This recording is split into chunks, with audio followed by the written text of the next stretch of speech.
Okay, hi. I think we're going to start right now. It's a few minutes later than I thought, but it's all right still. My name is Tilman Frosch. I'm going to speak on the topic of e-mobility as a privacy game changer.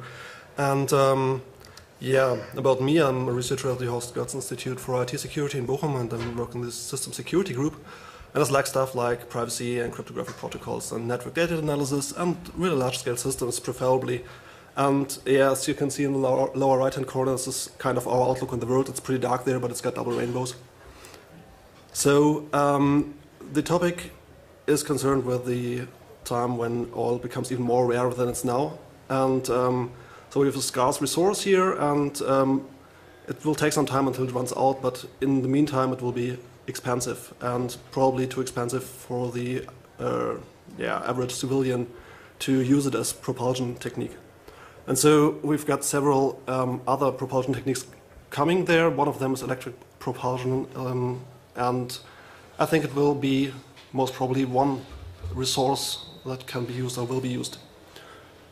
We will see it in the near future as urban transport for short and medium range, so up to 400 kilometers. And what happens in the longer run really depends on how battery technology develops and what people actually like about it, so market acceptance. Anyway, if you've got the possibility to try driving an electric car or electric motorcycle, you should really do, because acceleration is awesome. Try it in the city, try it at the red lights. Yeah, good, just go ahead. Basically, electric vehicles are not that new. It's not that known, I think, but around 1900, 38% of the cars in the US were electrics. So this was basically mostly rental cars, and it was very similar for most major cities in Europe, for example in Berlin or in Hamburg or Paris, just probably 10 years later. So nowadays, or in the modern times, it was an enthusiast technology for the last 30 years. People have been retrofitting electric cars or combustion cars to electric cars for themselves, pretty successful. And nowadays, we are in the situation as many car manufacturers, that is the OEMs here, produce one or more electric cars or plan to do so in the next 2 years. So this was the one part of the talk, right? And the other part is privacy, especially location privacy. And it's been defined by Bloomberg and Eckersley very aptly as the ability of an individual to move in public space with the expectation that under normal circumstances the location will not be systematically and secretly recorded for later use. So you can move without being observed. And then I thought, okay, privacy in the face of the recent news, just scrap it. Basically, it's probably gone, and yeah. So this is also what some of our reviewers actually think. They say people have really problems with location privacy of credit card transactions because everybody pays with credit cards and so on. And given all these privacy breaches all around, especially in the context of we are here in the refueling business, what does anonymous payment provide? This guy made a very important point, unwittingly maybe, that he said the claim that users must have location privacy equivalent to cash on the gas pump seems like a very weak motivation, since most drivers pay with credit card anyway. And this is very important part I took the liberty to highlight the most here, because this is what it's all about. We've got even if we're a minority in a society that desires privacy, society, I think, has the duty to respect this. And right now we've got the freedom of choice in payment, and we should have this, and we should retain this in a new technological context. So right now, when you pay for fuel, it's pretty easy. You can pay by card, of course, and about 2/3 of people in Germany do this actually. But there's 1/3 that still does pay by cash. And what's cool about cash is that you've got the unlinkability of transactions. So that one payment is not linked to the other payment, and also your location is not bound to your identity when by means of a payment. So your location remains private at the moment that you pay. And this is a very important thing, I think. And cash is very unique in this way of payment in all established forms of payment that we have currently. When you pay for energy, it looks a bit different. You typically have a formal contract. That is, you have a postpaid contract, you pay your bill at the end of the month or whatever. or you have prepaid contacts if you're kind of unfortunate. The implication of a contract is always that the vendor knows the customer. So we've got a vendor that knows your name, or probably more actually. When you have a look at who builds charging infrastructure for electric vehicles, then it's not the oil guys. So it's all electric utility companies that own networks already, and let's see this as a chance to move forward to the mobility market. So this is the example of Germany, but it's actually the same in most other countries in Europe and also in the US and Canada, that you've major players here and a lot of small players, and the small players typically unite and try to compete with the bigger guys. And the status, as you can gather it from the net, is in the US and Canada you have public charging stations of around 11,000 that are really publicly accessible, that are not on private property. In the European Union, the most reliable source, I'd say, is Lemnet here, but they have a very low estimate. So they say it's about 4,000. But you can see that it's low, that because we know, for example, in Netherlands, the Stichting Elad has 2,300 stations themselves alone. And Germany, RWE has about 1,500. And so this goes up. It's a really low estimate. The European Commission has a very interesting minimum target set for 2020. They say they'd like to have something like 795,000 charging stations, public accessible charging stations. This is from the idea that there's almost, they say that we want to have a lot of electric cars, then we should have a lot of charging stations, because everybody needs one whenever he or she parks, then should charge. Infrastructure kind of looks like this. If you've never seen such a thing, it's a charging station you just plug in your car. And what you will not see on such a charging station typically is any way to insert coins, insert bills, anything. There's no way to pay cash. And this is actually a pretty important change. It's done for pragmatic reasons, mainly. But you're not going to have any chance of paying cash. So that means you always authenticate. That means you always leave a trace where you charge. The reason for that is cash is kind of hard. When you've got normal, or say, conventional fuel stations, then it's kind of a centralized infrastructure. You've got a few pumps, and then you've got a cashier or a place where you deposit cash. And when you've got charging stations, they are more stretched out. So it's a distributed infrastructure. And the hard thing about it is maintaining a low cash level. If you don't maintain a low cash level, you encourage theft or at least vandalism. So, and if you want to maintain a low cash level in each of these charging stations, you have to invest a significant amount of money in doing so. So somebody has to go around and collect the cash. And as there are way easier ways to bill customers, then why should anybody go to the hassle and use cash here? So another thing about the infrastructure is, remember all the company logos a few slides back? Me neither, because actually I as a customer, I don't care. I want to go to a charging station, I want to just charge there.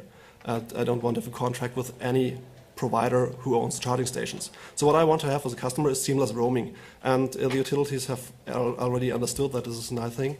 And they also want to have this because it means that they don't have to build competing infrastructure for themselves, but they can have concentrate in one area and somebody else does another area, and every customer can charge at every owner's or every utility's charging station here. What this means on the back end is that we need a clearing infrastructure. This is probably known from telecommunication or from banking. So we've got need an infrastructure or a service that balances while the customer of utility A charges at, for example, the charging station of utility B and vice versa. So this is additional infrastructure that is needed and that is currently being built. There are at least 2 competing efforts in Europe right now that do this or try to do this. The one is rather backed by small utilities, the other one is rather backed by the bigger guys. So we'll see. So in summary, infrastructure is being built by electric utility companies, not by oil companies. Cash is expensive to use, so it's hard, and so probably, or most probably, we're not going to see this here. Right now, we don't see this here, and if you talk to people that work for utilities, then and are concerned with this topic, then we're not going to see cash here. We also have roaming, and this we should keep in mind. It's convenient, and it also enlarges the infrastructure. Also, utilities have a different billing model than oil companies. Oil is more rather pay-per-use. Utilities use postpaid or prepaid tariffs, and they have already billing infrastructure in place. This is something they invested in, and they send you a bill every month or whatever, and they're not going to replace this infrastructure because of what's expensive. And they are not really in favor of anonymous customers. So what do they gain from having anonymous customers? It's one you could argue at that point, but it doesn't lead very far. The next thing is that to keep in mind is that electric vehicles, or we're rather talking about cars here, right, will be charged whenever they are parked. And this has two reasons. And the one reason is that when you buy an electric car, then your supplier will tell you something like, always charge your car.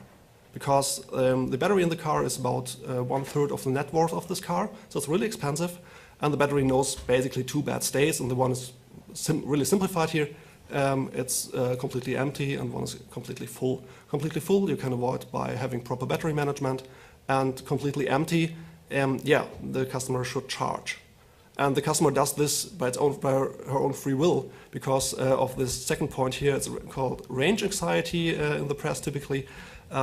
It means that although most electric vehicles have the capacity for your everyday needs, so the average German drives not more than 80 kilometers per day, and this is easily covered by current electric vehicles. The customer still fears not to reach their goal, to reach the target, and so the customer charges whenever he can. And this means, on the other hand, that the movement profile is much more precise than in the context when you use gas and you refuel every week or every month, or whatever how much you drive. So you'll leave more traces here. And this means it doesn't really look nice for location privacy. But there are ways out, naturally. Of course, there's something that I said in the beginning, that electric vehicles have been an enthusiast technology for the last 30 years. And this means that there is community infrastructure. We could use something that's around in academia for quite some time. It's pretty nice in this context, untraceable electronic cash, not to be confused with something like Bitcoin. And we could also try to amend existing infrastructure. So community infrastructure, as I said, already exists.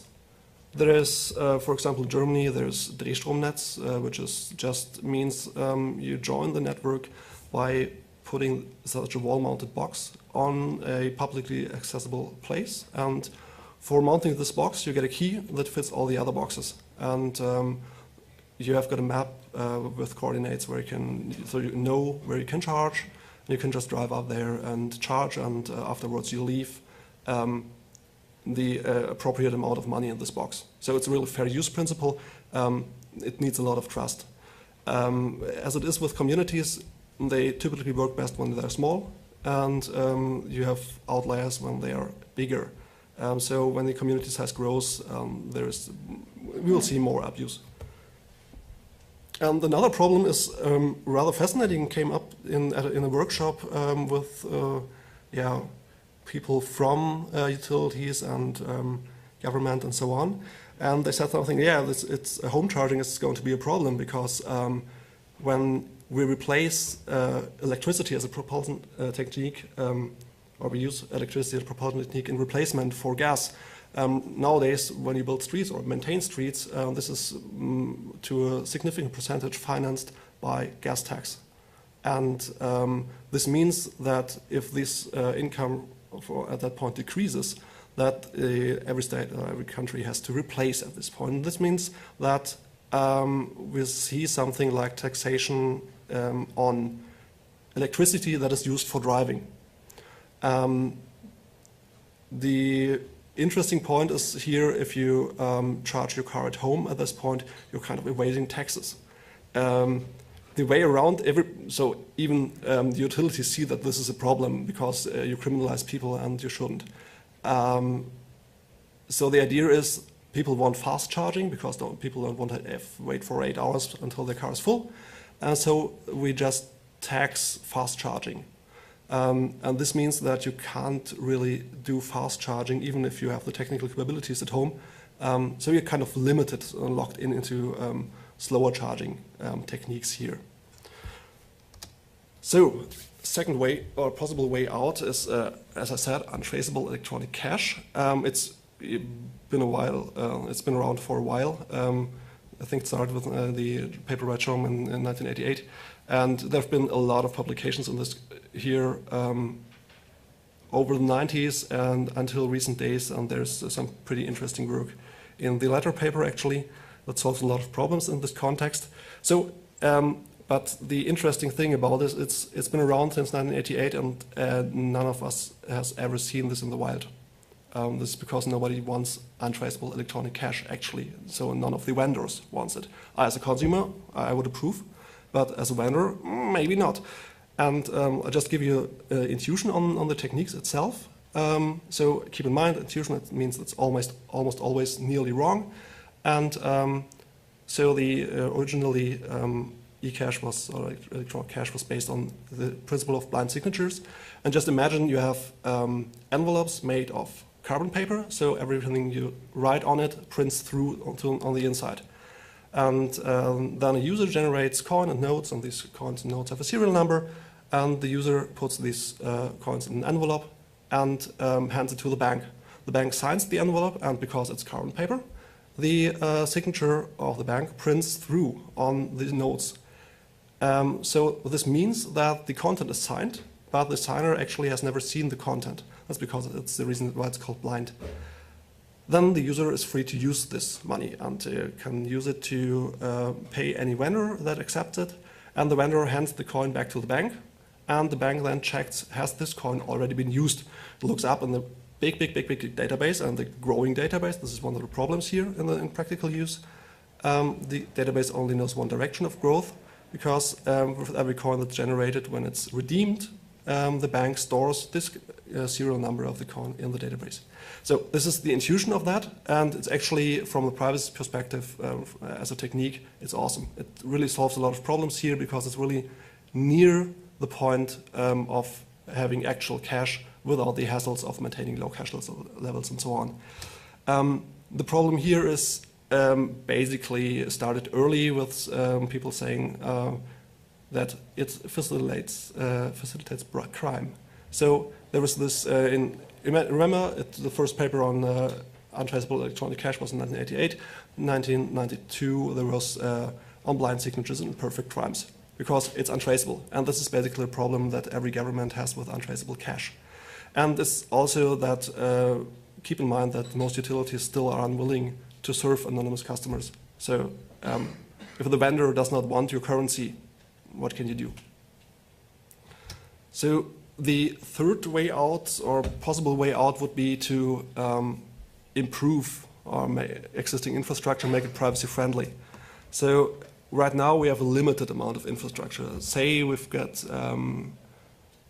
say 10,000, 11,000 in the US, say we've got 10,000 charging stations in Europe. The back end is typically organically grown, so with some cases I know this is hulking giant of Tomcat Java code that has been grown over years and is almost unmaintainable right now. So it doesn't hurt to rewrite the stuff at the moment. And they still need to figure out clearing, and they still need to figure out some other pretty interesting stuff as billing customers by the energy consumed actually, and not just selling parking tickets back, which is what they are doing right now, at least most of them. So the infrastructure is still pretty large scale. It's still a lot of effort here, and you need to think in context of national or European size, because we're roaming and clearing probably at least continent-wise. You need to be compliant with existing billing infrastructure, and it should at least offer some incentives for the vendor, not only for us as a customer. So the authentication of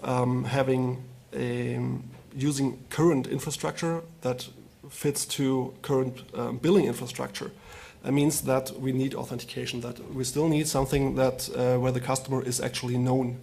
So we need to ensure that we have non-reputability of the identity of the customer if we want to bill them. And in the context of user authentication, this means that the user must provide authentication towards the charging station right now, before it starts charging, sometimes even before he can plug the cable that is used for charging. And we can then reuse this authentic credentials for billing. For billing, we do something which is actually pretty simple. We just use something to cryptographically bind the user ID and the freshness parameter like a timestamp and the consumed energy, and then we send this off to the clearinghouse.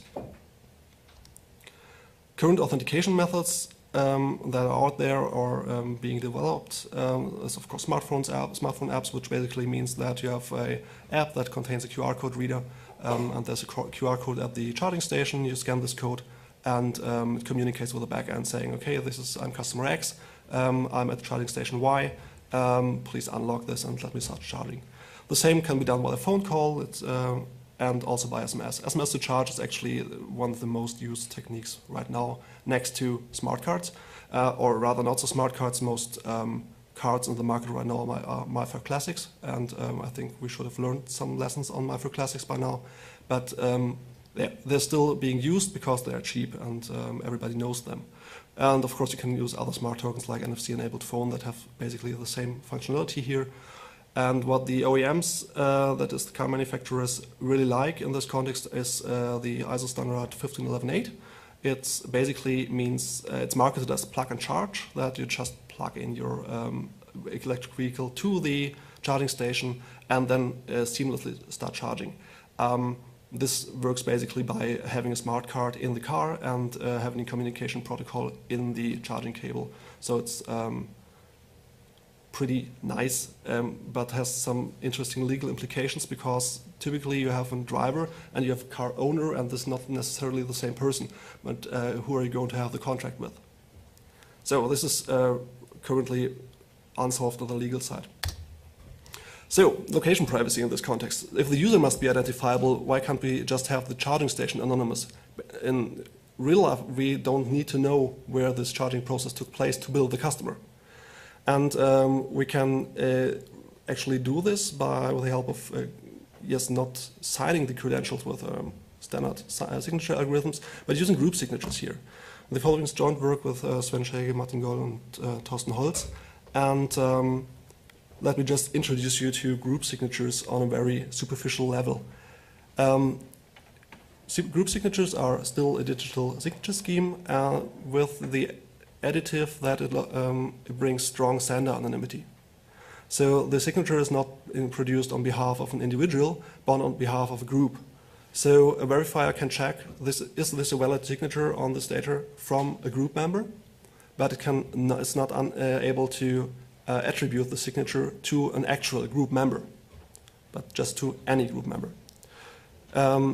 And it also brings something that's very important in this context. It brings us unlinkability. So if we have just pseudonyms in this context, you could also link the processes towards each other. And unlinkability allows for not linking the individual signing processes. So this is, keep in mind, this is not the authentication for the user, but the charging station signs here and sends something off to the backend. So what do we need in this context for this to work? We've got two trusted third parties, kind of. One is the group manager and the other is called the opener. When we verify a signature, it's not verified against the user public key, UK, but against a group public key. And the group public key is generated, held, and updated by this trusted third party that we call the group manager. And the group manager issues credentials, which you can imagine as something like certificates in a conventional public key infrastructure, but they hide the user's identity. And he also maintains information on revoked credentials. So if you kick an entity here, a charging station, out of the group, you have to maintain a revocation list or something similar to that. Then we have an opener, and we don't have an equivalent to the opener in classical PKIs. The opener holds a secret key for the revocation of signer anonymity. So the opener can undo what we've been achieving so far, and that means sender anonymity. This means the opener really has to be trusted. We imagine in this context a notary or an entity that is really bound by law to act this way. You see, I'm talking about a lot of law or legal in this context. This doesn't stand alone. This is nice technology, but it will not help you if there's not a legal context that enables this technology. To join a group, each user creates a credential, and this credential contains a commitment. This commitment is only is public, but only the user knows the decommitment. So the decommitment here is the user's secret key. On the group join, the group manager doesn't sign the credential or the certificate as in classical PKIs, but just signs the commitment. So we move the trust from the public key to the commitment, and what we gain by that is that the identity of the user that is typically contained in a certificate is not known, but we know that it's provable. When we generate signatures, then we have signatures that are of two parts. Part one is a probabilistic encryption of this credential, of the actual credential that would reveal our identity, and we encrypt this to the opener. So this is part one of the signature. And the other is message dependent, so this is the actual integrity serving part here. Is message dependent, non-interactive proof that the user knows a valid C that corresponds with his or her secret key with respect to the group public key, and also the proof that the C that we're talking about here is the same that we just encrypted to the opener, because if it wasn't, the opener would open this encryption at some point, and there would be a different C, and so this would allow for framing any other user in this context. So we could use any charging station to generate payment tokens of any other charging stations in the group. So the part B is a non-interactive zero knowledge proof. So this means that we don't reveal any information on the signer, on the generator of this proof, beyond the validity of this proof. So when everybody knows or can verify that this proof is valid, but it doesn't reveal any identity here beyond the group. So verification works just like that. The receiver of our group signature here, this is typically the backend at the clearinghouse, or any utility can check whether this proof checks out with respect to the group public key. So this is just as in conventional public key schemes. So if successful, we have obtained a proof that the message was unaltered. This is important. This is it means the billing token is correct. You can bill the customer with that. And the U is a valid member of the group, so this is not just anyone, but it's really a charging station. And the opener is really able to reveal the signer identity. So we've seen the opener a few times here. And more than that in a few minutes, or a few seconds actually. This is our infrastructure. We've got customers that can that are customers to any utility, that can use charging stations of any other utility, and in the end we just send off this data to the backend, our clearinghouse here, and the clearinghouse basically distributes the billing relevant data to the individual utilities and balances the accounts. So the opener, why do we have them?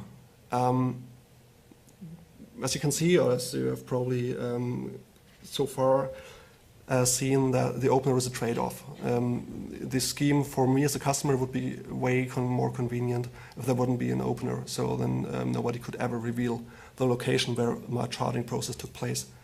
And this is clearly a trade-off, as I said.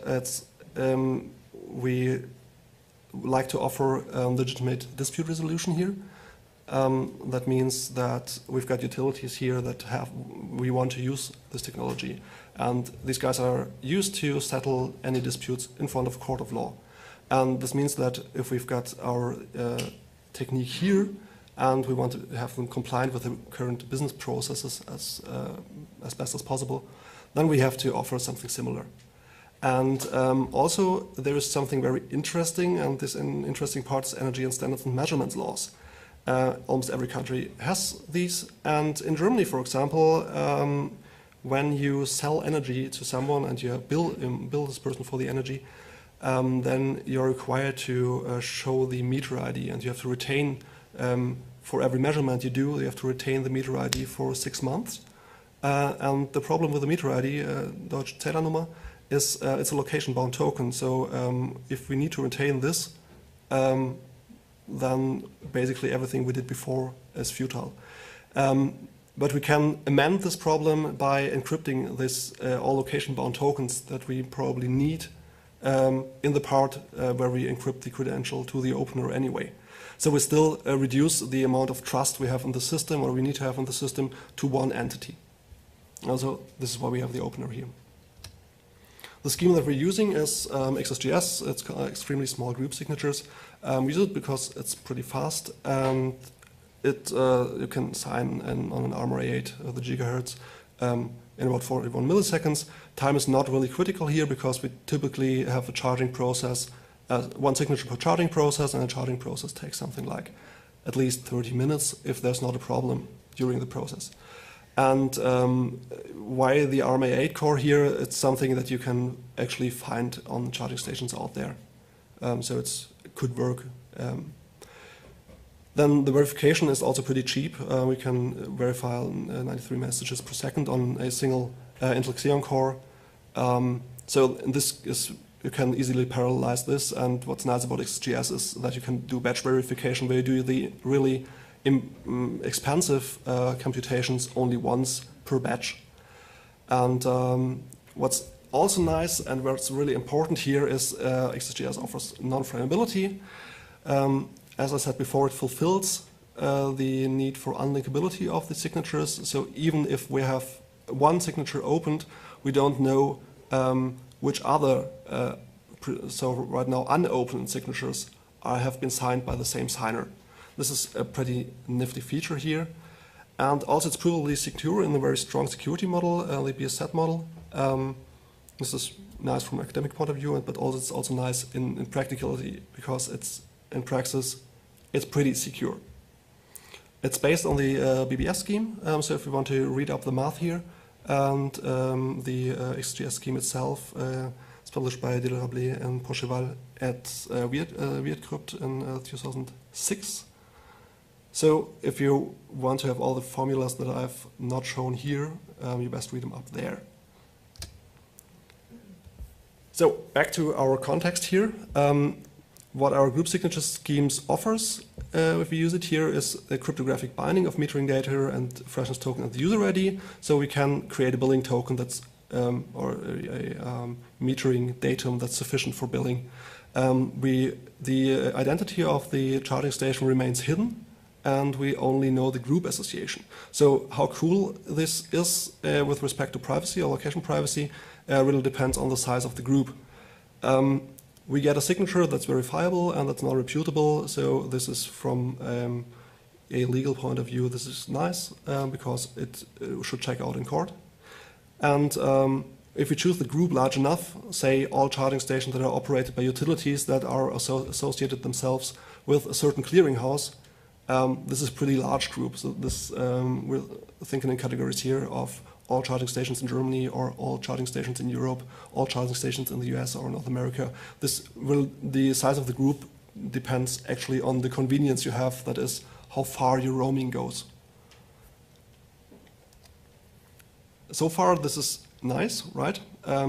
but let's have a look at the network layer, because right now we can have a signature technique that keeps the identity and the location of the charging station private, but then we transmit this data over the network, and we need something like sender anonymity here. Luckily for us, when sender anonymity should ring a bell here, everybody has heard of Tor, I guess, so it just solves this problem for us. So we can have this complete system overview looking like this, that the customer authenticates at the charging station, charges her car, and once the car is charged or the charging is interrupted for any reason, we generate a billing token. Then we build a tunnel from the charging station to the clearinghouse, and this tunnel we do build it through Tor. So actually the clearinghouse has at least a lot of problems finding out the charging station that just sent this data.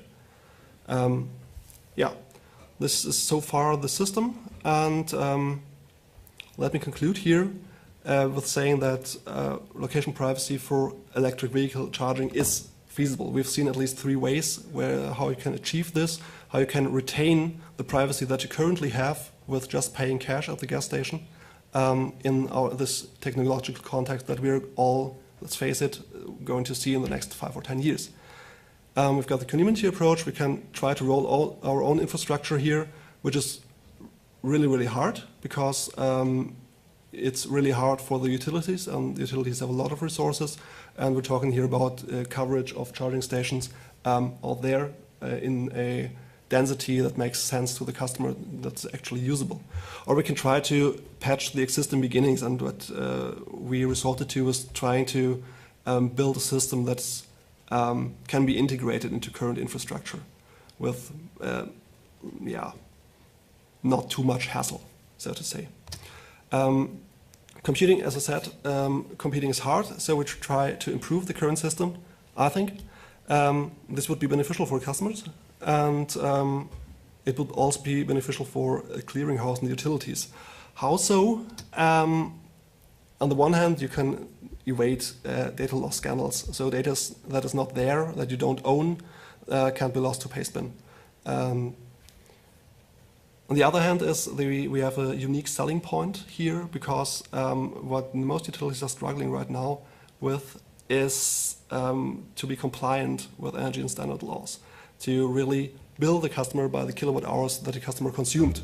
So what they're really doing right now is just selling parking slots at the moment. And our system, at least our legal department tells us, is most compliant. Full compliance is indisputable here for any system right now, because the laws we have are not really fit for the scenario right now. So what we see from that is privacy-friendly solutions really need a political will and a lobby. So it's nice to have technology there, but technology was not going to solve the problem itself, but this, if the topic is not on an agenda. Also, as every other approach, our approach requires new legislation. At least we would need to protect the opening phrase, because the opener could really reveal everything and just make the whole approach or the whole attempt to protect location privacy futile here. We really need to protect the opening phase. There's a technical report on that, so if you want to read all the technical details that I've left out, the QR code should lead you to the PDF. We've got also some code on that, at least our implementation of the XSJS scheme we should be able to release. The other is part of a project, so we're not sure which parts of code we actually will be able to release, but we're trying to release as much as possible. And right now we're trying to integrate the system into a reference architecture to just show in the context of a project that this can actually work, this does actually make sense in this context. At least I hope so. And now I'll take your questions, and if you have questions later, this is my Twitter handle under there. And this is my mail address, just drop me a line. I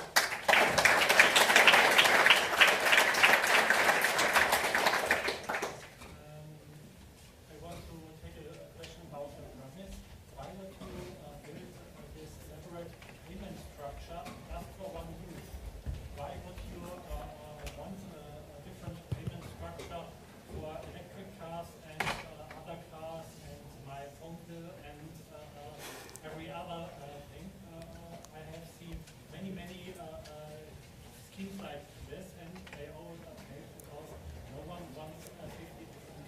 Yeah. So the question is, I'll just repeat or rephrase because there's no mic.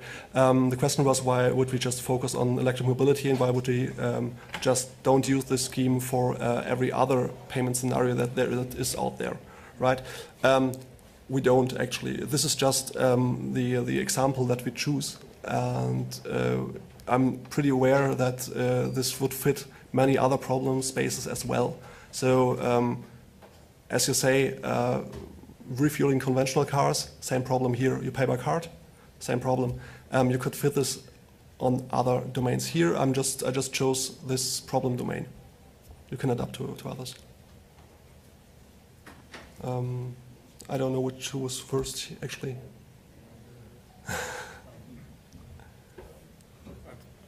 I think there's and one option that you didn't look at, and that is because we are in a physical transaction mode, and the two parties of the transaction are actually both present one way or other, physically present. So you're physically present. So a simple anonymous cash voucher or an anonymous debit card would solve the problem as well, and that can be implemented relatively easily and safely, and would work across with traditional filling stations as well.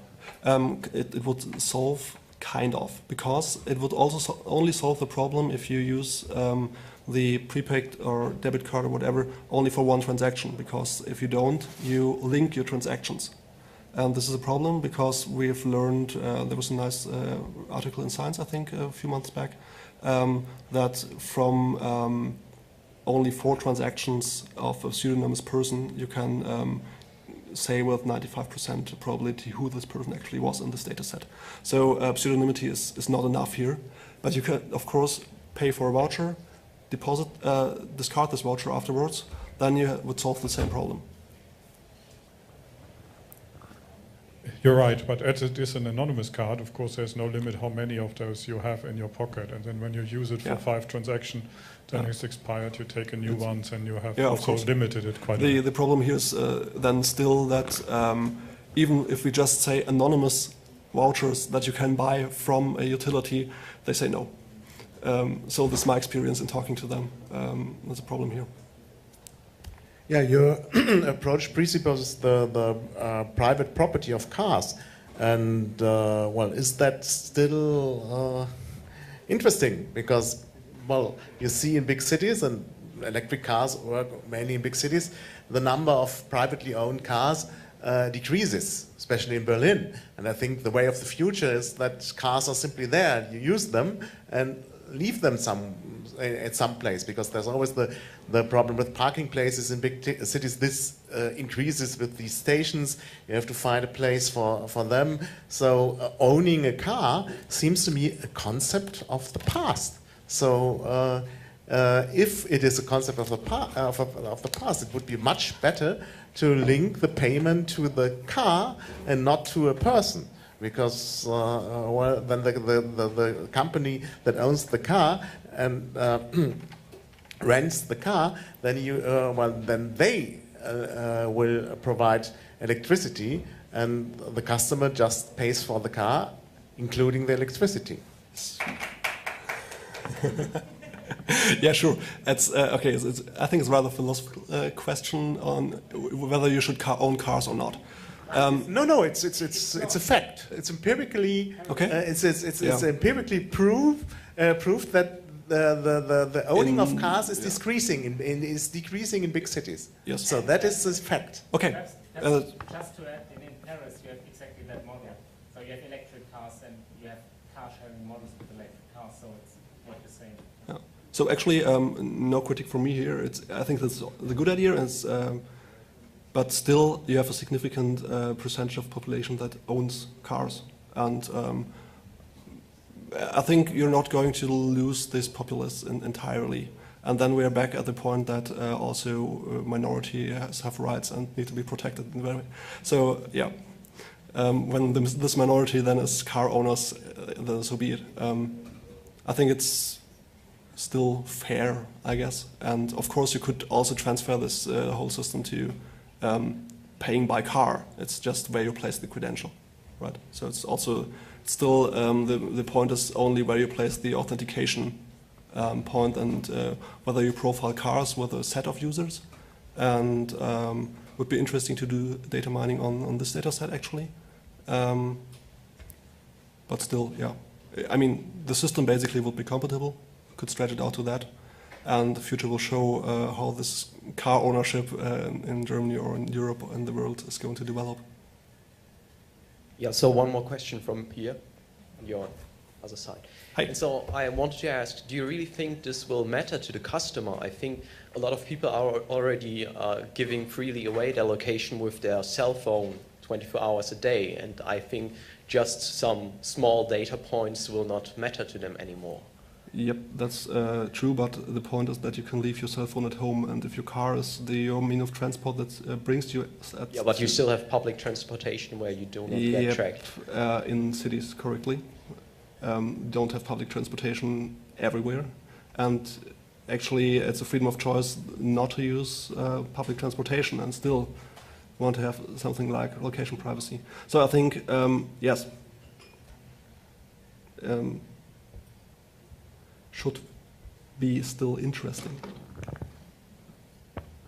Yeah, one small remark on the last part about public transport and not being tracked. In the Netherlands, it is the case that you are being tracked in public transport. So every train and every tram movement is just being copied into a database.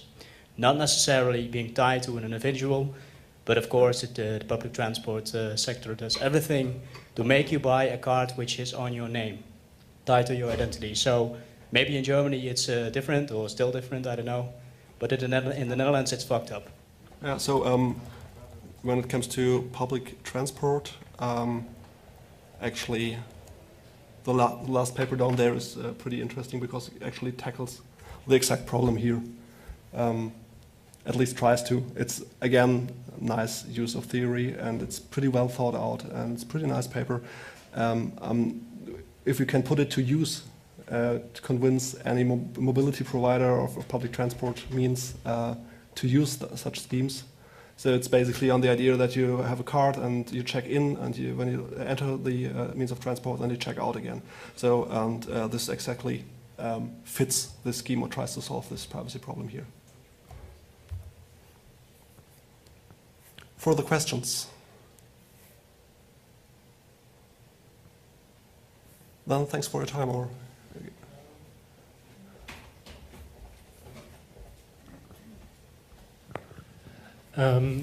if we can talk shortly about the paying process, you said you want to send messages about Tor.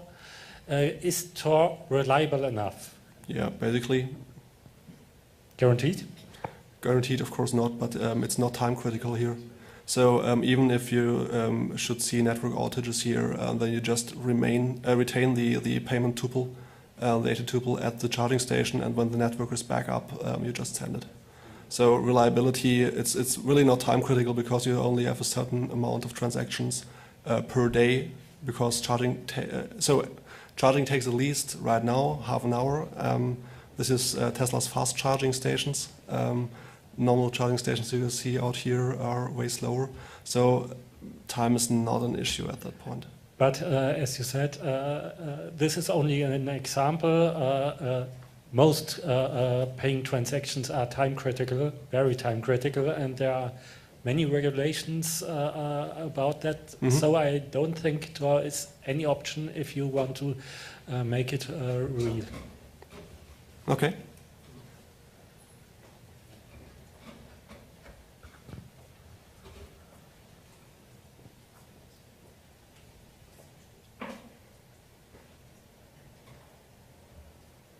Okay, thanks again.